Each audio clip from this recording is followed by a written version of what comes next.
When a young male of color enters a school building, they often don't have the opportunity to interact and build relationships with other male educators of color. Equally for this demographic, they don't have the opportunities to build community or relationships amongst themselves. And these relationships are critical to their success.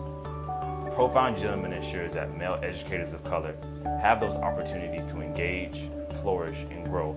2 of the 4 key areas of focus that we're focused on this quarter is character leadership and self-care, and purpose and development as an educator. Juan Lascano has been in Profound Gentleman since its conception. We have been able to mentor him, and therefore he's been able to mentor other educators.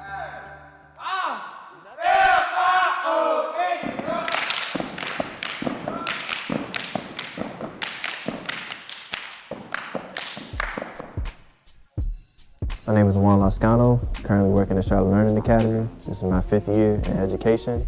Started out as a biology, earth and environmental science, physical science teacher, and now I'm currently working as the Dean of Culture here at CLA.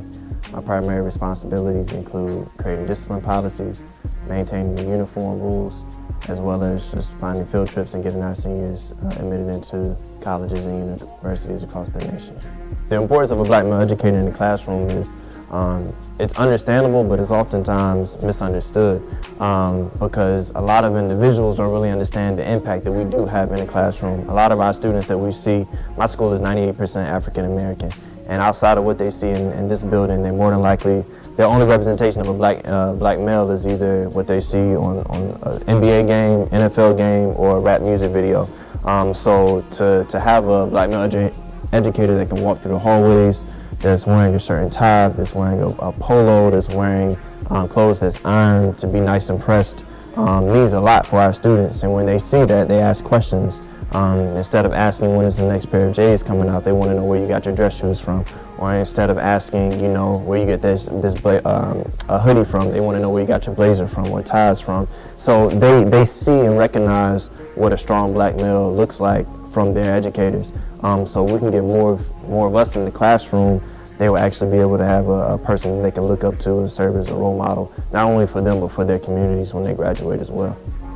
So in the process of interning, I was getting ready, I had interviewed, had sent him my resume and all that good stuff. So in the process of actually getting ready to actually intern for him, he knew that I wanted to teach or was interested in being in the classroom. So the opportunity had arisen, and he asked me, Israel, well, you know, this came across, and I want to know if you were interested in teaching at Charlotte Learning Academy. I was like, okay, let me try this out. So with his help, I submitted my application, my resume. He also helped me with my cover letter.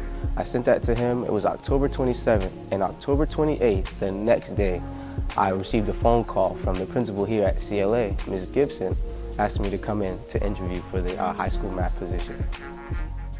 Well, first and foremost, to be able to reach out to Profound Gentleman, to say, hey, look, we're in need of an educator. It would be great if we have any black male educators. And for Mario to respond in probably less than an hour, he was like, I have somebody, here's his name, here's his resume, let's make it happen. And within the next week, he was here teaching. This was right after my interview with the high school principal, Mrs. Gibson. She asked me, she was like, well, you know, one of your frat brothers work here as well. And I was like, really, who? She told me, Juan Lascano. I hadn't met him just yet, but she brought me to him. And just instantly, I felt that bond that we had, not only as brothers, but also as black male educators. Juan is definitely a funny guy. I would tell you that. I enjoy being around him.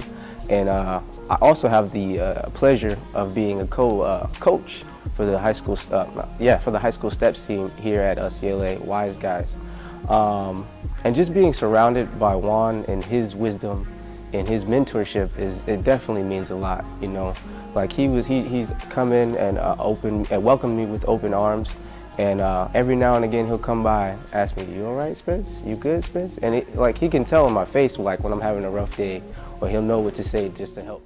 The coaching of the step team came as a surprise because I remember Alpha Alpha Fraternity Incorporated, and when he came on board, I knew he had some fraternal background, but I didn't know what yet. So when I found out that he was a member of Alpha Alpha as well, it was like a perfect match, and we were able to really bring our ideas together and display it to the students.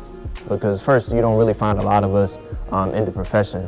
So to just have someone that was readily available to say, hey, I'm ready to get into the classroom meant a lot, and to now have someone that not only has the same fraternal background, but also has the same, parents. We're both black male educators, we're both fairly young. To have him in the classroom means a lot, and for me to be able to kind of serve as his mentor, to kind of assist him in that transition is a great feeling. When Miss Lascano first met me, I was very wild and crazy and off the chain. But then, I don't know.